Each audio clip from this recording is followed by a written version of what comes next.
All right, ladies and gentlemen, we are live for another brand new episode of New Music Inferno, and let's bring up our guest today, this afternoon, well, this evening here in Las Vegas.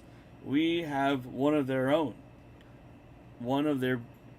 They have a brand new record out called Trim. It's out now. You guys can check it out on Spotify. And let me go to the show. Let me bring it up here and not just be on the opening scene, but we have Eric from the Minges on the show. Eric, how are you doing today? How's everything been? I know we talked about the heat off stream, but how's everything today? Everything today is jolly. Thank you very much for having me. Yeah, excited to be here. Excited to connect with your fans here, and yeah, everything is fantastic. I'm excited to have you guys. I've been following you guys for a quick minute here from one of our good friends, mutual friends. You guys probably know him. He's in a band called Suburban Resistance. My buddy Tom Urban.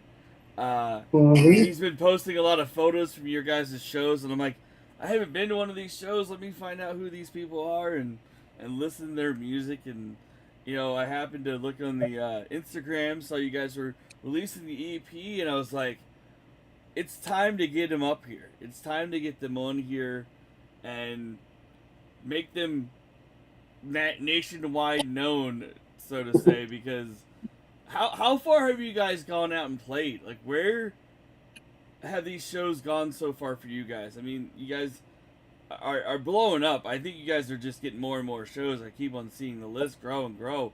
But like, how did this all start for you guys? And where is it? Well, going? Okay, so the formation of the band, if that's what you're asking about, that just kind of, I don't want to say it came together because really it was 10 years of me poking. So Steffi, our bassist, she and I used to work together. We became fast friends. Even after we both moved on to different career paths, we stayed in touch.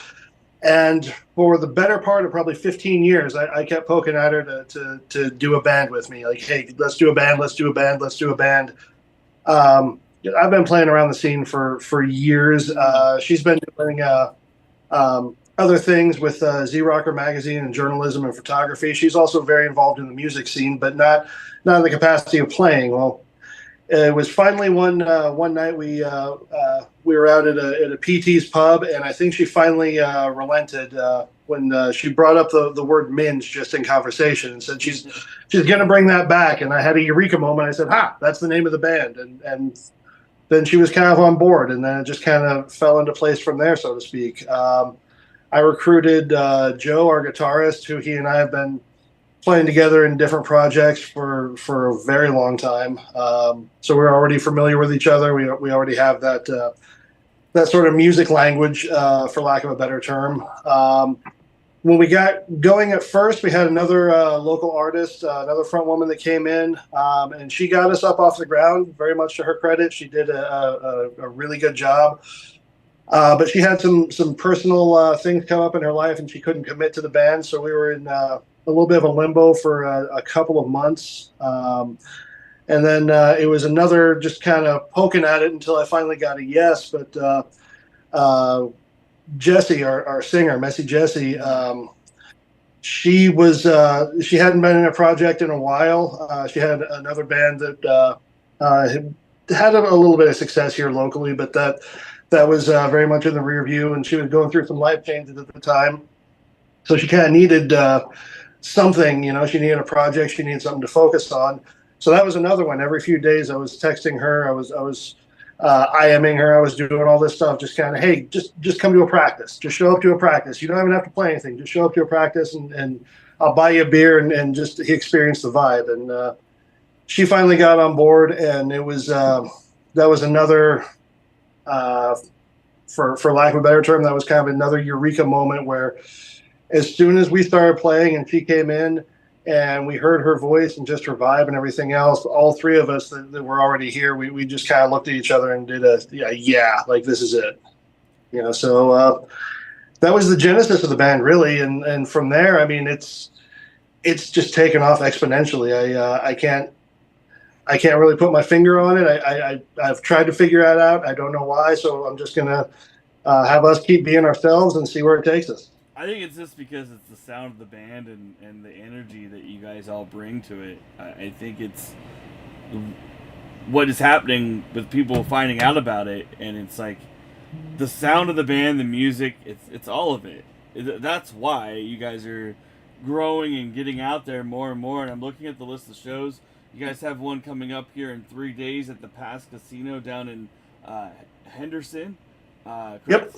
With the implosions, the triadics, and then right around the corner from my apartment at the Red Dwarf, you'll be playing with Crimson Riot and Kids on Fire from Seattle on the 16th.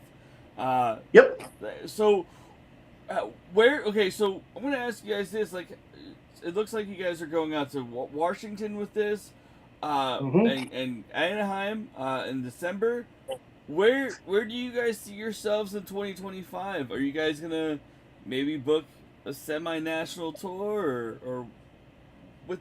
I mean, that would go ahead. That would be really, yeah. So that would be really nice to be able to do something like that. Honestly, we're just kind of getting our feet wet as far as touring. I mean, in this past March, we went out to New York City and we played Double Down New York for their 18th anniversary show. Mm-hmm. So we're going back out again in March. As far as a full-blown tour and everything else, I mean, that would be fantastic. And you know, believe me, we appreciate everybody's enthusiasm. Everybody wants more, and we're totally on board with that. At the same time, I mean, we played our first show in August, so not quite a year ago. So we're still forming this thing, you know. I would love to be able to just go here and give sort of the fans and give the community exactly what they want right now, but you know, unfortunately, that's just not the way the world works. So yeah. Being a small independent band, I mean, honestly, you guys are working 9 to 5s out here in Vegas, you know, and elsewhere to get this stuff done, and we're in a, you know, with DIY bands and being adults and being like, okay, how much time do we have for this band? Do we want to, like, you know, be able to do it full time? And it's hopeful, and it has a sound that I think a lot of the people out here, and you know, my listeners would be like, holy crap, you know, when they first hear one of these songs coming up that we're gonna play, that they'll be like, okay, we want them to come to our town, or maybe, you know, share the music with other people around the country, and you know, in their friends circle and whatever else. But yeah, it's a process, and you know, it sucks. I wish you guys, you know, with this project, can do that, to go out there and just tour the country. It would be interesting to see where the rest of the 2024 takes you guys, because honestly, like we already said, you have a show out in December in Anaheim. You have, you know, Tacoma and all that coming up as well. So, like you said, it's only baby steps. You've not even, like you said, your first show was August of last year, but it's not saying that you guys are not professional musicians, but you are, because you've been in the game for a while, and maybe this is the connection that you guys all needed. This is like your moment is now, you know? Well, I hope so. Yeah, I really hope that that's the case. You know, again, I would love, and we would love to just be able to give everybody everything they wanted. But, you know, I think one of the things that also contributes to sort of the buzz that we're getting and the success that we're getting, which I am hugely thankful for, is, as you touched on, you know, everybody that's in this, we're a veteran in the music scene or the music business in one way or another. You know, we've been through a lot, we've seen a lot, and one of the things I think works well for us is we have a little bit of a methodical approach about how we want to do things. You know, we're not just going to take anything willy-nilly and then overdo it, and you know, the quality of our music or the experience for the fans, or you know, the recording process or whatever it is, would end up suffering because of that. So we definitely have a sort of a plan, and we have goals that we want to achieve before we start talking about a national tour or something like that. I mean, the Seattle, the Pacific Northwest tour, the Olympia, all those dates. That's a really nice regional tour. And it's not so much that we're going to see how that goes, but I mean, at the same time, yes, we have a name, we have a reputation, we have a following here in town, but in order to be able to sustain a semi-national or even a regional tour, we have to be able to have the support for that to make it viable. You know what I mean? Yeah, definitely, and hopefully with these little runs that you're gonna have, uh, and you never know. I mean, honestly, some tourists should be at Red Dwarf or the past casino and see you guys for the first time, and or never knowing anything about the band that's playing at the casino. It could happen. Anything's possible, and we live in a town that can make or break people, and you guys are keep on making it, making these projects happen, and some may be successful, some may not. But this one, I think, has the thing to offer everybody. And let's go to the music right now. Eric, which song do you want to go to off the EP? What do you want to go off to? Jiffy, Telephone Daddy, or Sauce Party?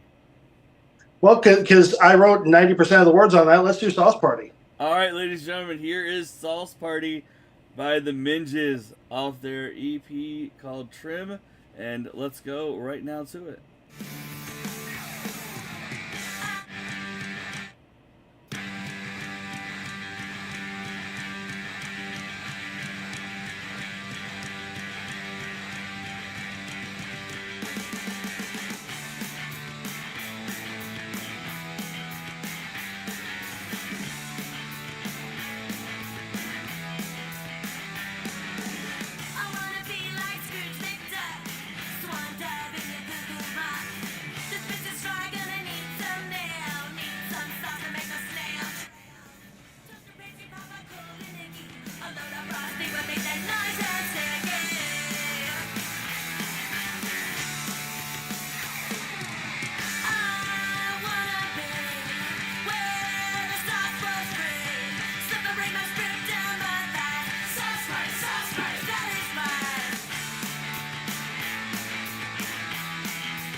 And right there, ladies and gentlemen, Sauce Party by the Minges, and we are back with Eric, the drummer of the band. Eric, damn man, those drums in that song are tight and great stuff, and the whole song is fun, energetic, and I love it. I love it, and I think the fans enjoy it too. So.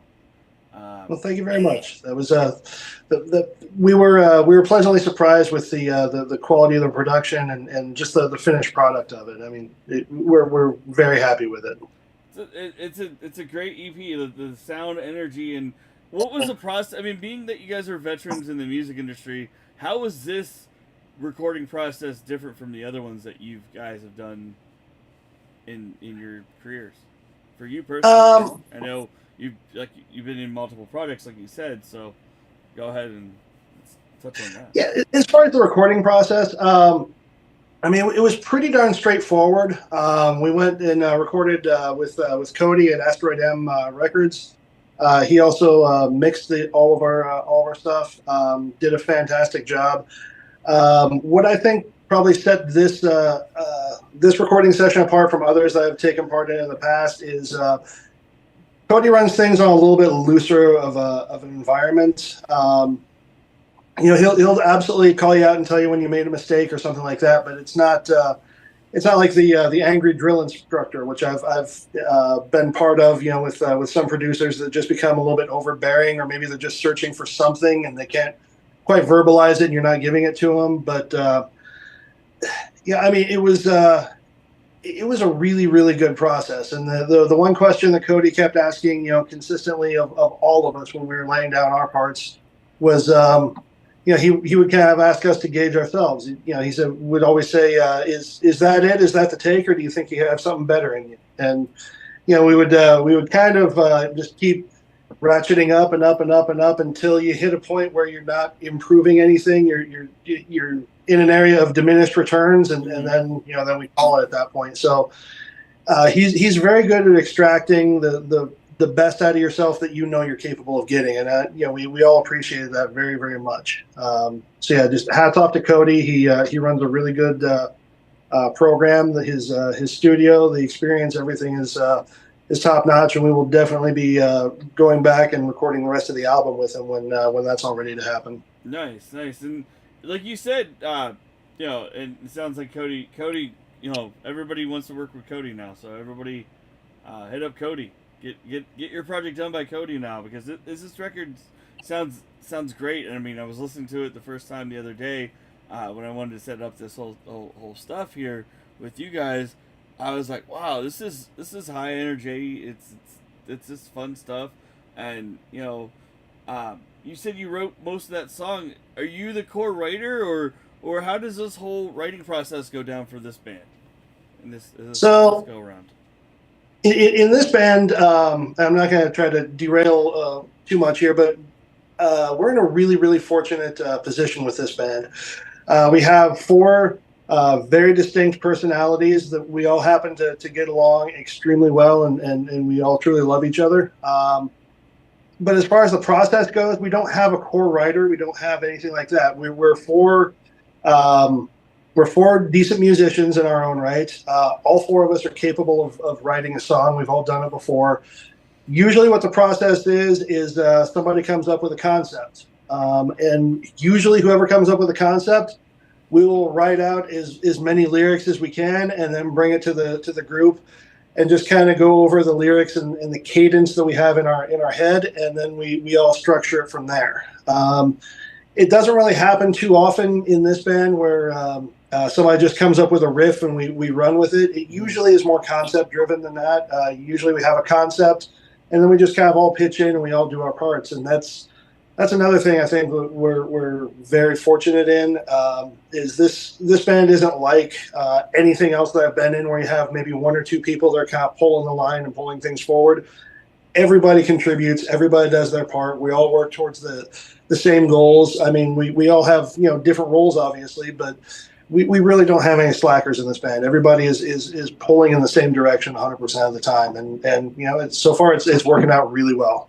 Nice. And what drove you to write Sauce Party? Like, how did this song in your mind come together for you for writing it? Honestly, it just came up in my head as kind of a funny idea. If you think about like early works of Weird Al Yankovic, I'm not saying that we're a comedic band by any means, but if you think about like his early works, like one of the things when he approached Nirvana to do a parody of Teen Spirit is, famously Kurt Cobain told him that he would give him his blessing as long as the song isn't about food. So that kind of, I was thinking about that, and that kind of gave me a little bit of an idea about how many different innuendos you can tie into food, and I kind of made it a challenge at that point to see how far I could drive that point, and how many different food related innuendos I could get without making it too ungodly obvious. Which I think I failed on that part, but it is what it is. I love it. I love it. I was like, you know what? It does remind me of Weird Al, but I love Weird Al, and I got to meet him the last time he was in town here at the Oh, nice. Venetian, so it's pretty awesome to see that. That he deserves that Emmy. He earned it. He worked his ass off for it. So big Oh ups to yeah. Weird Al. Uh, so so Eric, I mean, with that being said, I mean, for you guys growing up in Vegas and the scene, um, and then we're in our adult age now. We're not looking at the current like teen scene, but like the current like music scene in general.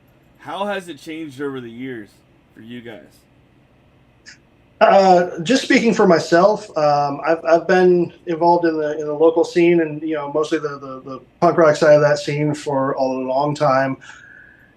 One of the big changes I've seen that's a really big positive is, I think, bands are a lot more willing to help each other, and there's a lot more of a sense of camaraderie than there was in the past. I mean, it wasn't that long ago where I feel like, and I still see this attitude in certain scenes, and it absolutely drives me nuts as much now as it did back then. But earlier in the punk rock scene, a lot of people that were involved in it, I feel that they viewed success as being a finite resource, and for every little bit of success you get, and every time you open up for Agent Orange, or do something that's an accomplishment, that's less success that my band has. And I understand where those thoughts could be rooted, but at the same time, it's also extremely short sighted. We pride ourselves on trying to be as friendly and as helpful and just overall as nice as we possibly can be, to especially to other bands, whether they're in town or out of town. It's an old cliche, but it's a cliche for a reason, that a rising tide lifts all boats. And if everybody strives to be better, everybody strives to help each other, it's only going to help the scene as a whole. Instead of viewing success as you get something, so therefore I'm not going to have it. Hey, look at it as this band is getting some exposure. They're getting this, or they're getting something that will bring exposure to the whole scene, and then that could possibly trickle down into other bands. I think that's a much more constructive way to look at things, and I think the scene is definitely going in that direction, which I'm really happy about. I mean, you touched on at the start of the show. Tom from Suburban, he's a good friend of ours. Crimson Riot, they're good friends. SSR Stainless Steel Ride, we go way back. I mean, I know I'm forgetting a ton, but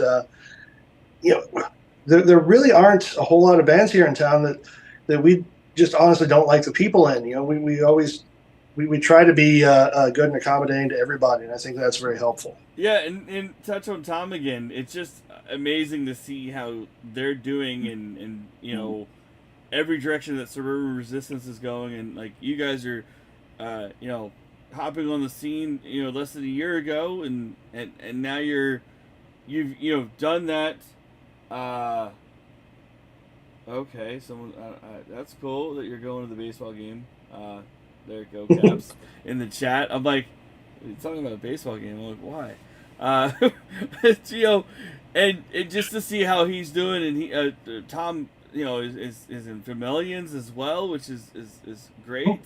And to see what you guys are doing, and I'm, it's being not real. Okay, so let me just say this: I was never really a part of the music scene. Like I wasn't like in a band, or I was just going to shows and enjoy it, and so I was part of the scene as a fan, but like not like on your guys' side of things. I've never been in a band, so it's interesting to hear that there's like there's backstabbing in every aspect of life, like with people in communities and all that, but to see that that stuff is out of the scene, and there's good, and people are like, okay, this band's doing well. It gives more focus on our scene. It just makes us want to work harder, and it looks like you guys are doing what you guys need to do.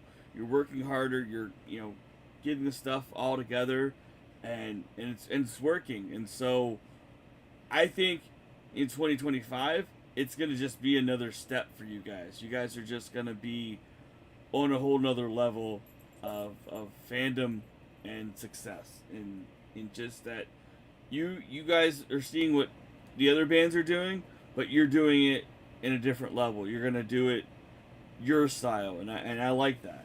I like that. So just keep up the good work, Eric. And Well, I appreciate that. Thank you very much. We try. I mean, we're out there and we're doing it. We're putting out the best that we know how to. sorry if I'm rambling, but I do sometimes. I go on a little tangent, but that's me. That's my interview style a little bit. But let's do this. Let's get to another song. And Eric, I know I said it's gonna be like a 30 to 45 minute interview, so let's do 30. Let's do 30. We're having fun. But if anybody has a question, we can get to them before the 45-minute time limit I set for this. But if you guys have any questions for Eric, please do let us know. We can talk about the Las Vegas music scene, music that Eric's listening to, and all that good stuff up next. But let's do this real quick. I'm going to give you the question. But no, first, Eric, choose what song you want to go to. What song you want to go to next off the EP? Telephone Daddy or Jiffy? You know what? Let's do Jiffy. We that kind of broke us a little bit in the sense that the Comp started playing that on their homegrown show. So let's go with Jiffy. Comp 92.3. Big ups to my boy Gooch, who does the morning show. They're great people over there at Comp. You got Sylvia and Greg and yeah, I can't think of the other guy that's there. Off the top of my head, I'm sorry, my fault. But let's get to the song here. Let me get it up here. I have it right here. Let's get to it right here. Jiffy, Icky Edit off the Minges new EP, Trim.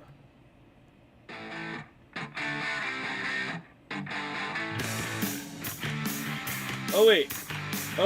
You know what? I forgot to give Eric the question. I got ahead of myself. Lay it on me, man. So the question, real quick, guys, is if the Minges could give Jiffy to any other band or artist and have them perform it in their style and genre of music, what band or artist would that be? And what song of theirs would the Minges take and make their own? So Eric, think about that. I know it's a quick song. It's 2 minutes and 37 seconds, but I know Eric can be a quick thinker here for that for sure. But here, let's get to the song right here, right now. No more stalling. Here we go. Enjoy Jiffy by the Minges.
Right there, ladies and gentlemen, the Minges with Jiffy. And we are back with Eric, the drummer of the band. And Eric, I love it. Like, it's a great tune. And I'm glad that the local radio station, Comp 92.3 on Homegrown, gave you guys a chance and played it, and people love it. So that's why, if you guys are in town and you guys haven't seen them yet, you guys can go see them in 3 days at the Pass Casino, the July 16th show at Red Dwarf, which I might just show up. I just have to figure out, do I want to stop streaming CFB 25?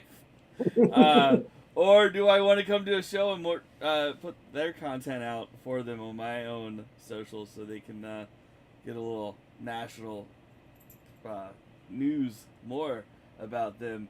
I think I might do that. I think I might just come to the show since it's around the corner. I'm not gonna drink and drive, but I will show up. I will stop playing CFB 25 for a show. So we've got a really strong possibility of a definite maybe, is what you're saying. No, I think I will. I think I will be there. I think I will. I know. I mean, honestly, I do not want to miss the show. I want to see one of you guys' show. My boy Eric, who's in the chat, Spartan Fan 007 says, "What's up, fellow Eric?" Since he's watching this on the Twitch right now. And awesome. Yeah, so Spartan Fan, Eric is the drummer of the Minges. Do you have a question for a drummer? Or do you have a question at all about music? Let us know in the chat. Since he just showed up, and he's talking about Joe Hendry. Well, he's using my Joe Hendry emote that I have for my chat, so that's awesome. So Eric, I gave you that question prior to the song there, and let's repeat the question for all the first-time listeners that may be out there. It is, if Eric could give Jiffy to any other band or artist to perform in their style and genre of music, what band would it be, and what song of theirs would the Minges take to become a Minges song? So, Eric, what is your answer? My answer, and if you ask me tomorrow, it might be something different, but today my answer is the Sex Pistols. I would love to hear John Rotten. I would love to hear his Venom in some of the parts of Jiffy. So I'm going with that, and then we would take Bodies. Ooh, okay, I like that. I think maybe you have to bring it up to Messy Jesse and the rest of the guys and gals in the band, to maybe just do that as a cover, like maybe in the next set or something. You never know. You never know. Things may be up their sleeves and they're already working on it. But Eric, what do you? I mean, honestly, before we go here, what are you currently listening into? What are some of the bands maybe locally in Vegas or even on the more mainstream sense of things too? Like, what other artists are you listening into? As far as local artists, I mean, I got to go with Vermin and Mondo Vermin. Vermin versus You is still one of my favorite albums of all time. You know, local, national, whatever. That is a really, really solid album. I still listen to that. It's always in my rotation. As far as what else is on my playlist right now, Dead Kennedys is always in there. Screeching Weasel, Queers. I love everything Ben Weasel does for the most part. I'm on a little bit of a metal kick right now. Sorry to say, I don't know if I'm going to lose any punk rock cred for this, but I also do listen to a fair amount of metal. That 80s thrash, so like Metallica first 4 albums. Slayer. I was actually just listening to Angel of Death today. Anthrax, pretty much all the Joey Belladonna stuff I'm down with. That's kind of what's going on my playlist right now. And Deviants. God, I love those guys. They never got to do that they should have, in my opinion. But yeah, that's what's been going on in my ear holes for the past few days. I tell you what, I don't think you lost any punk credit, because honestly, if you if you're a musician, I think you should just also venture outside the realm of the the punk stuff that you're doing, or any other artist that is doing one genre, should venture out to their listening aspects and open your ears to something else that may may inspire you to write something, or may inspire you to do like some drums that may have never been in a punk band, but you just take it up and change it up a little bit to make it your own into a punk band, or whatever artist you may be in style genre that you do. Not just you, Eric. I mean, you know what I mean, right? You know what I'm Oh, talking about? 100%. Yeah, it never hurts anything at all to broaden your musical horizons. And there's a lot of stuff out there that you're not going to like, but a lot of stuff is actually going to surprise you.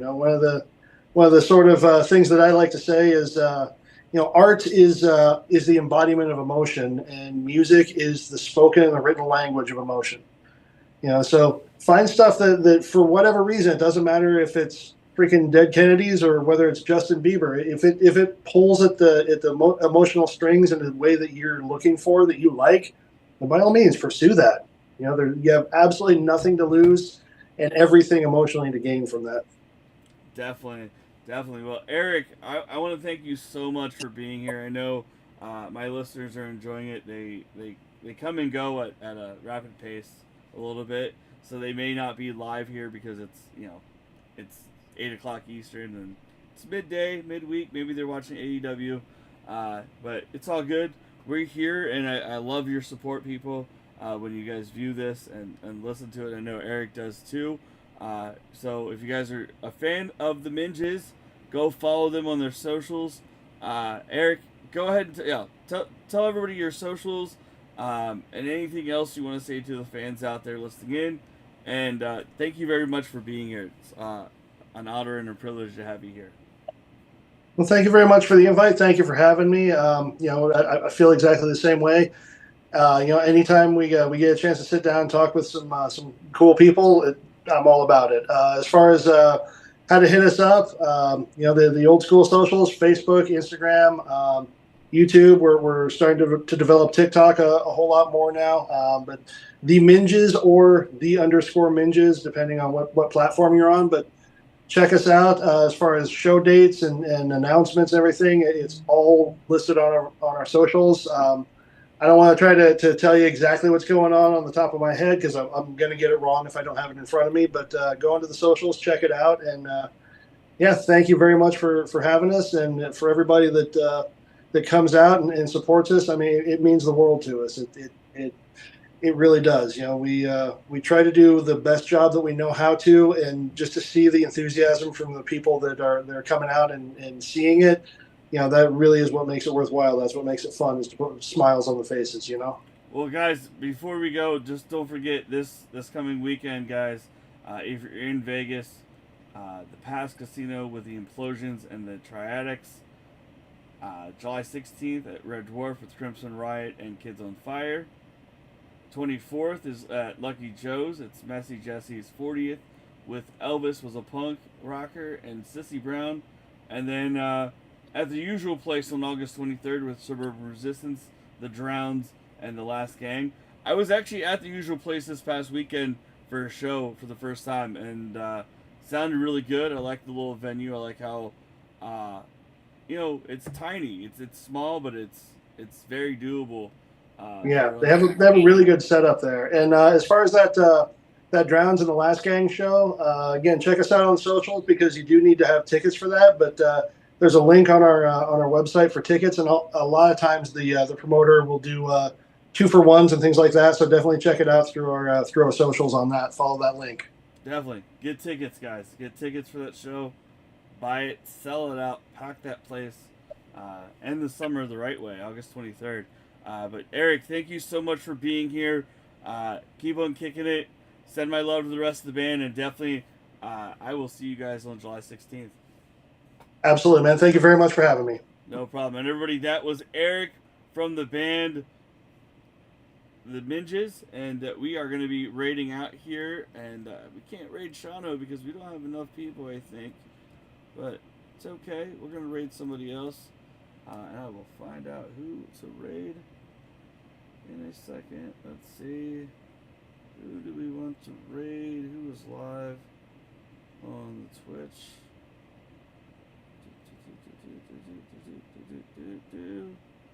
Who do we want to raid?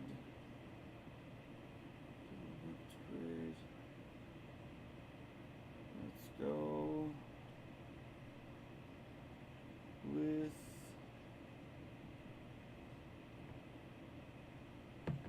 go to our boy Referee Clark.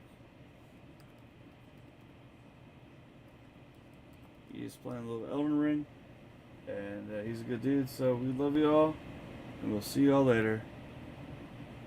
Peace out.